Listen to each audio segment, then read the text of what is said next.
again, the British people who translated that Bible to English, they replaced the name of the coin or the currency of that time to what? Pence or penny, because that's what they used in Britain. The original name of that coin is denarius. Denarius, it was a Roman coin made of silver, and of course the Roman Empire was covering the whole world, including, of course, Israel, as you know. That denarius, that coin, the silver coin, was a wage or a salary of a laborer who worked the whole day. That's the wages of one person worked the whole day. And by the way, people at that time didn't work only from 5 to 8 hours. It doesn't make that. People worked there from sunrise to sunset, 12 hours. So 300 denarius, a wage of a person for one day is a denarius. So 300 denarius, how many days the person has to work to have 300 denarius? 300 days. That's 10 months. Show you how expensive that ointment was, that it was the price of a salary of one person for 10 months. Nobody can afford that unless you're what? Very, very rich. So I know now that that family was a very rich family, that they can afford doing that.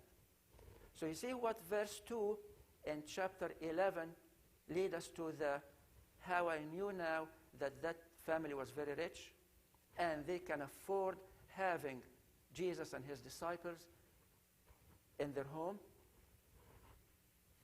Let's go back to chapter 11 and continue in verse 3. John 11 and verse 3. Therefore his sisters, by the way, we know from verse 2 that Lazarus, their brother, was sick. Therefore his sisters sent unto him, who? To the Lord, saying, Lord, behold, whom thou loved is sick. How did they send the message? Did they pick up their cell phone and call him or text him or send him an email through a tablet or a computer? No. The only way he can get, by the way, they didn't have overnight delivery, by the way, too, there. So what they do, they get a person, ride a donkey or a mule, and take the message all the way to Jesus. Now, where was Jesus at that time? We know now that if you look at the map of Israel, it looks like the map of the state of Delaware, by the way. So imagine the state of Israel divided into 3 sections. The upper north third was called Galilee or Galilee, where Nazareth is there, where Jesus used to live there. The middle section of Israel was called Samaria, where the Samaritans used to live. And as you know, that the Jews do not deal with the Samaritans. You remember when Jesus went to the Samaritan, the well, and he asked the Samaritan woman to give him a drink. He said, how come you talk to me? You're a Jew and I'm Samaritan. So nobody wants to deal with them. Nobody live with them. The lower part, or the third part, which is the south, is called Judea. Judea had already at that time Jerusalem, the capital of Israel, and where is Bethany is? 2 miles away. So where is Jesus was? He was not in Judea. How do I know that? You will find out very soon. If Jesus was not in Judea, he cannot be in Samaria. He cannot be there. So the only place he will be where? Up north in Galilee or Galilee. So this man has to ride the donkey or the mule all the way up to north of Israel to give him the message. Now remember, the Roman Empire was very famous with very good roads. They have very good roads. There are some roads from the Roman Empire still exist in the Middle East. And people use it. 2,000 years later. They were very good at, so he took a highway all the way from Bethany, all the way to the north of Israel, to Nazareth. How long did it take him to go? With these good roads, about 2 days. So Jesus received the message 2 days after he arrived. So that's what he did. Verse 4. when Jesus heard that, he said, "This sickness is not unto death, but for the glory of God, that the Son of God might be" what? Glorified thereby. So what he's saying, that sickness is not unto death. You understand that he's going to heal him before Lazarus dies. I mean, that's what it says. It's not unto death. So the logic that he's going to heal him before Lazarus dies. And then he's telling you in verse 5, remind you that Jesus loved Martha and her sister and Lazarus. It tells you that he has a great love and respect and appreciation of what they did to him when he comes to Jerusalem. Okay, so if he loved Lazarus that much,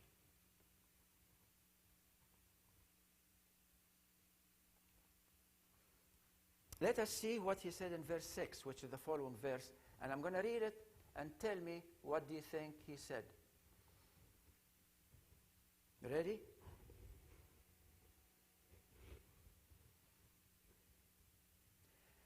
When Jesus has heard, therefore, that he was sick, he immediately started to travel to Bethany in order to heal his brother, his friend Lazarus, from his sickness and saved him from death. That's what it says there, Brother Todd. So are we always read from King James? So how come it is not there? Let me read it again. You have it right there on the screen. When he had heard, therefore, that he was sick, he abode 2 days still in the same place where he was. That's logic? Does it make any sense? Well, the verse before that, he loves Lazarus very much. The man is sick. The verse before, he said that sickness is not for unto death. So what do you think Jesus is supposed to be doing? Travel very fast as soon as he can, go and what? Heal his friend Lazarus. He didn't do it. Why he didn't do it? We'll find out. 7. Then after that, after the 2 days already gone, in these 2 days, Lazarus died. And you will see how do I know that. He waited until Lazarus died. You will find out in a minute. Then after that, after what? The 2 days, saith he to his disciples, let us go into where? Judea again. So that gives you an idea that he was not in Judea. He was in Nazareth, up north in Galilee. Why he was not in Judea at that time? We'll find out. His disciples said unto him, Master, the Jews of late, lately the Jews, sought to stone thee, and goest thither again? You want to go to Judea? They were just, we're going to stone you. And don't forget that Jesus always traveled with whom? With his 12 disciples. So if they're going to stone him, who's going to be stoned with him? The disciples. They're scared to death to go down there. He did not tell him that Lazarus is dead or anything about it. He just, well, let's go to Judea.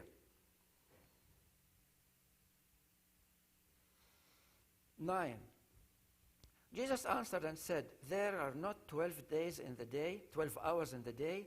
If any man walk in the day, he stumbles not, because he seeth the light of this world.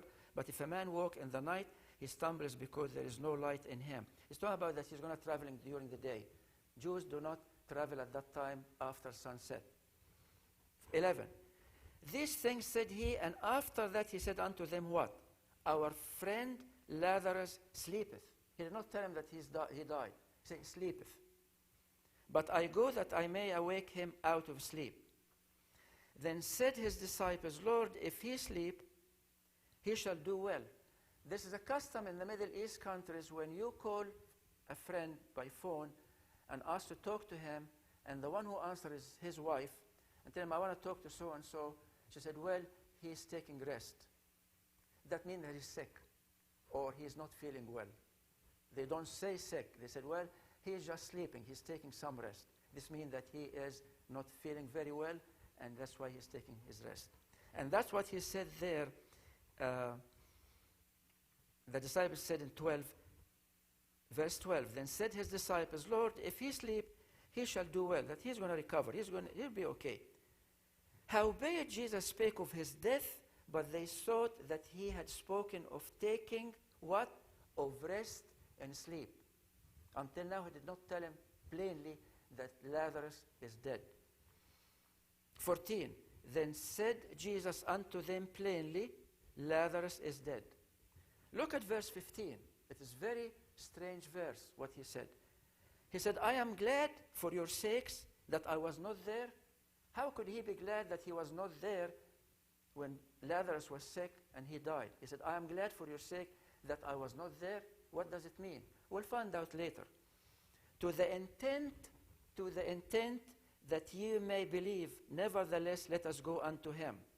Well, if he's going to go to him and he's dead, and the disciples know that if they go there, they're going to be stoned to death. So what they told him? 16. Then said Thomas, which is called Didymus, unto his fellow disciples, let us also go, that what? May die with him. We're going to stone us also, so all of us will die with Lazarus. 17 is very important verse. Then when Jesus came, he found that he, who? Lazarus, had lain in the grave 4 days. That's what it says only.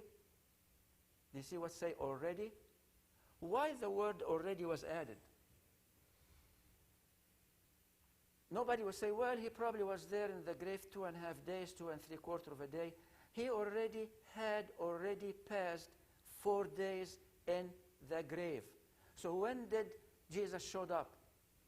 The 5th day. 4 days already passed.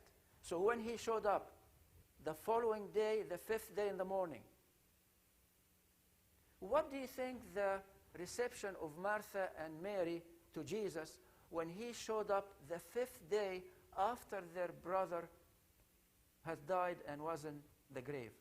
What kind of reception they will give him? We'll find out. Verse 18, we know that it's 2 miles between Bethany and Jerusalem. 19, and many of the Jews came to Martha and Mary to comfort them concerning their brother. Remember I told you the custom there after the funeral, the family of the deceased stays home and people will come and pay their condolence and respect to the family. Here is the 5th day and people are still coming. Because again, these are very rich people, were known to many people, they're coming from Jerusalem. So until the 5th day and still people coming to give him their condolence. 20. Then Martha, as soon as she heard that Jesus was coming, went and met him, but Mary sat still in the house. That's not the custom there. You don't leave the house and go and meet someone outside. You wait until that person comes to your home, greet him, and get his condolence. Why Martha did not wait until Jesus get to the house? Good question. Let us see how Martha spoke to Jesus.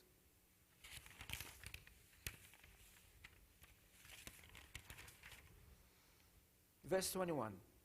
Then said Martha unto Jesus, Lord, it's nice to have you. Thank you for coming. We're pleased to see you. She hit him with what?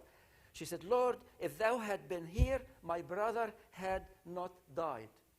She's blaming Jesus for the death of her brother. She said, if you were here when he was alive and sick, he wouldn't have been dead. He would have. So you see how the tone and the manner she talked to him about?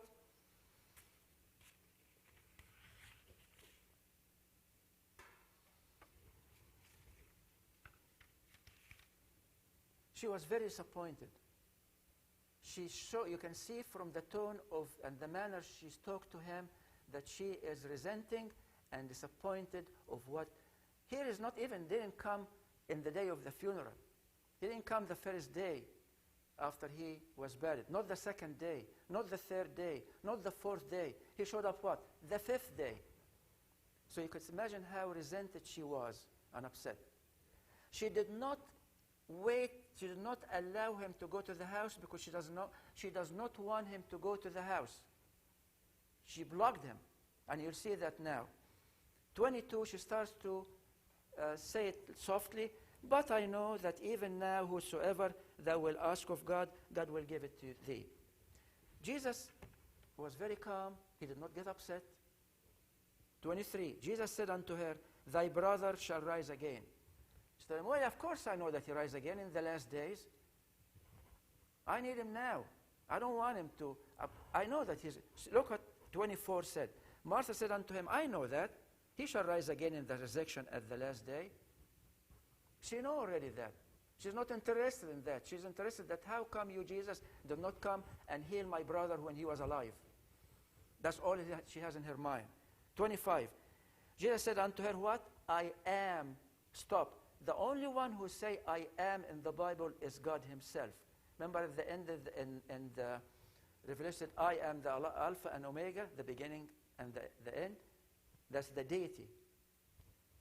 When God appeared to Moses in the burning bush, and Moses told him, what is your name? He said, what? I am whose I am. So I am is only the deity. That is only God say that. So when he told her, I am, means I am God, and what I have the power of resurrection and the power of life. He that believeth in me, though he were dead, yet shall live again. Well, she said, I already know that, Lord. And verse 26, and whosoever liveth and believeth in me shall never die. Believest this, thou this? She said, yeah, I believe that. 27, so she said unto me, Lord, I believe that thou art the Christ, the Son of God, which should come into the world. And when she had said so, she went her way. She left him there in the road with his 12 disciples.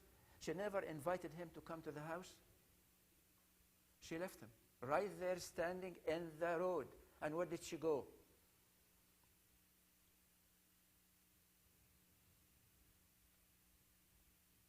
And when she had so said, she went her way and called Mary, her sister, where Mary was in the house, and said, called Mary, her sister, secretly, saying, the Master is come and calls for thee. Master, Jesus did not tell her to call me Mary. He's expecting to go to the house and see Mary in the house. Why secretly? Why she didn't say that in front of everybody? Don't forget that Mary sitting in the house, and there's a lot of people there sitting with her, give her their condolence. Why should she not say that in front of everybody? Because if she said, Mary, Jesus is outside on the road, he wants to see you, people said, what do you mean by that? Doesn't he supposed to come to the house? So she told him her secretly. 29, as soon as Mary heard that, she arose quickly and came unto Jesus. 30, now Jesus was not yet come into the town, but was in that place where Martha met him. The Jews then which were with Mary in the house and comforted her, as I told you, they still go to give their condolence to the family of the deceased. When they saw Mary, that she rose up hastily and went out, followed her, saying, she goeth unto the grave to weep there. I remember I told you last time that people there, the funerals and mourning is different than us here. The people, here we say celebration of life, and people smile and joke and laugh during funerals. There is different. They call it the grief and sorrow of losing someone who's dear to them. So it is very, very somber, very serious business. Nobody smile, nobody laugh, everybody's weeping. So it's a different atmosphere, and that's what you look at it now. You see it. 32. Then when Mary was come where Jesus was and saw him, what she did? She fell down at his feet, underline feet. Didn't she do that at the same time when he came to her house and anointed his feet with the ointment? Mary has a tender heart. She loved Jesus very much, and she showed her love and respect, because every time she see him, what she does? She fell at his feet. Martha, no. Martha, by the way, the one who speaks. She is the one who is the boss of the house. You will see that. Mary is very tender. She doesn't talk much. But look what happened. 32 again. Then when Mary was come where Jesus was and saw him, she fell down at his feet, and saying unto him, look at what she said, Lord, if thou hast been here, my brother had not died. exactly word for word that what Martha told them in verse 21. Let me read verse 21 to you, and you read verse 33, read what Mary said, and I will read to you what Martha said in verse 21. Lord, if thou had been here, my brother had not died. Exactly word for word. That gave me the feeling, or that suspicious, that when Martha went to pick up Mary to meet Jesus, he told her, look, when you see the Lord Jesus, tell him this. I mean, it's not a coincidence that both of them said the same thing word for word, unless Martha told her to do the same thing. That hurt Jesus, of course, his feeling. Both of them are blaming for the death of their brother, and also for showing up the 5th day after Lazarus was dead. So what happened? 33, when Jesus therefore saw her weeping, and the Jews also weeping, which came with her, he groaned in the spirit and was troubled. Groaned in the spirit. What's meant by groaning?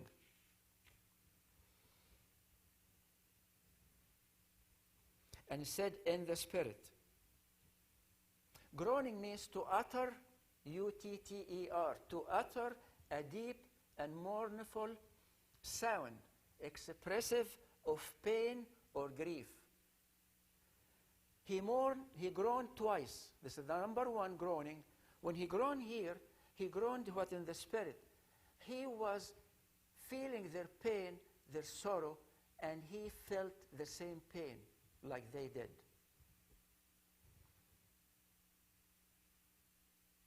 "34. He groaned in the spirit and was troubled, and said, where ye have laid him? They said, Lord, unto him, Lord, come and see. Verse 35 is the most famous verse we know in the Bible because it's the shortest one. Jesus wept. Jesus wept. It shows how Jesus, you know that he is 100% man and 100% God. It shows the humanity, the humanity side of him, that he feel our sorrows, our griefs. He's passionate, merciful, and experience all these things we go through when he was on earth as a man. That's why he wept with them. 36, and then said the Jews, behold how he loved them. But look what they said in 37. And some of them said, could not this man which opened the eyes of the blind have caused that even this man should not have died? Also the Jews which were with Martha and Mary accused him and blamed him for not being there to save Lazarus from death. Everybody was against him. Our Lord is very patient. And I'm glad he is very patient with us. Because how many times we get him mad and upset and disappointed. And if he was not patient, nobody here, including myself, will be alive today. Let's face it. Until now, he's still calm. He did not say anything against them. So what happened when he heard all these people against him?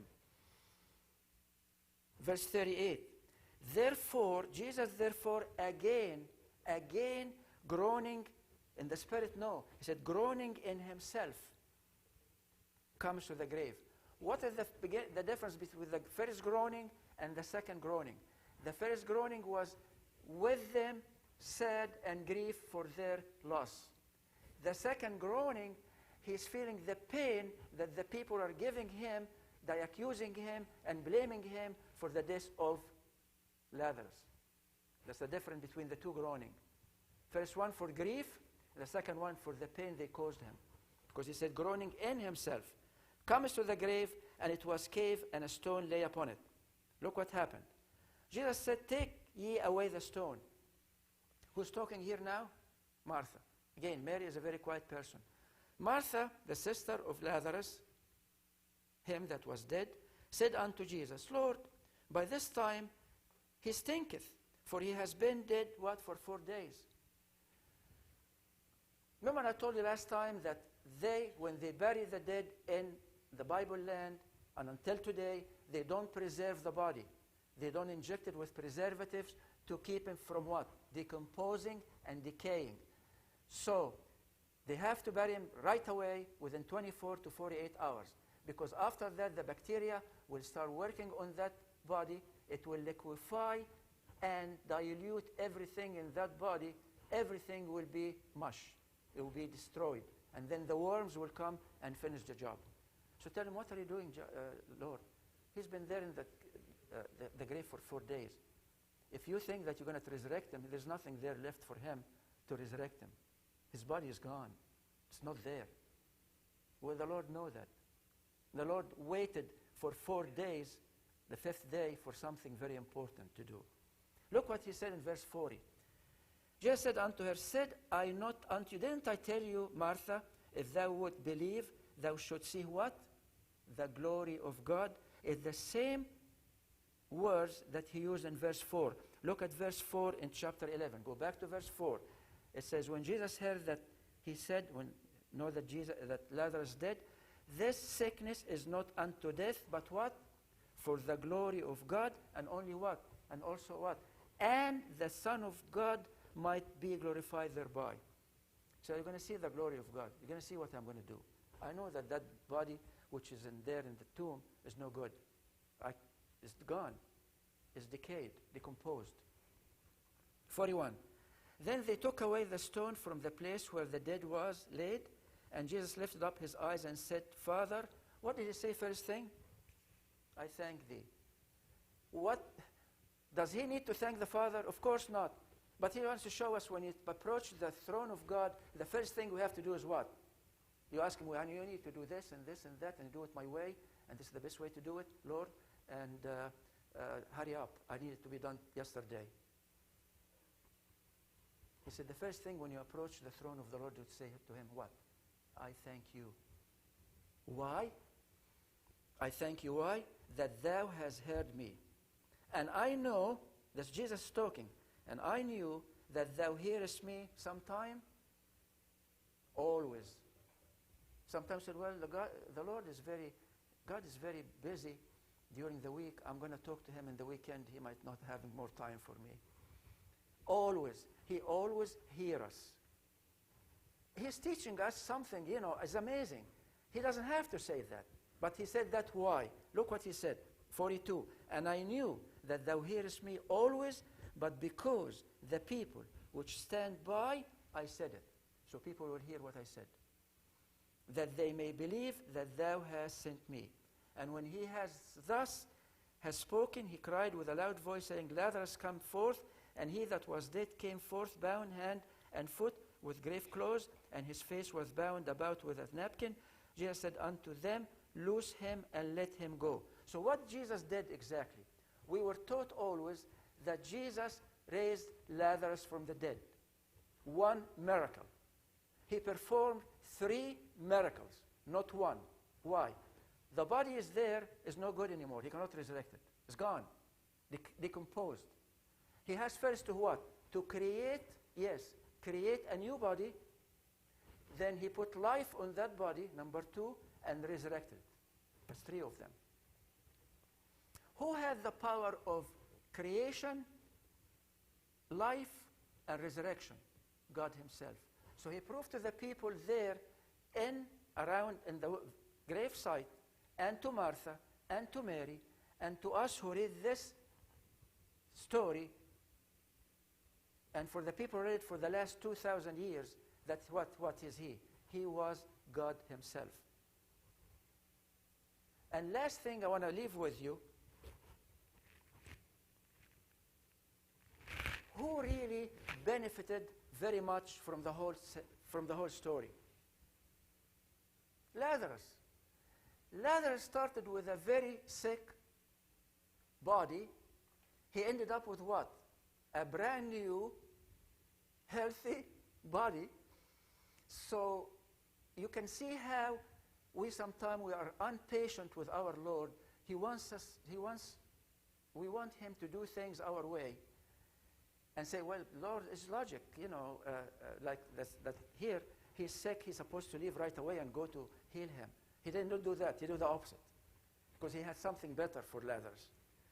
And sometimes we ask the Lord to do things our way, and we get us disappointed that he didn't do it our way, but later on we found out that his way was much, much, much better than what we asked it for. So that lesson teaches us to wait on the Lord, be patient, thank him when we talk to him first, ask him, and don't give him any ideas what you want him to do for you. Just leave him to do whatever he wants to do, because he knows better than you and I what to do in any situation. Thank you very much. Have a good day.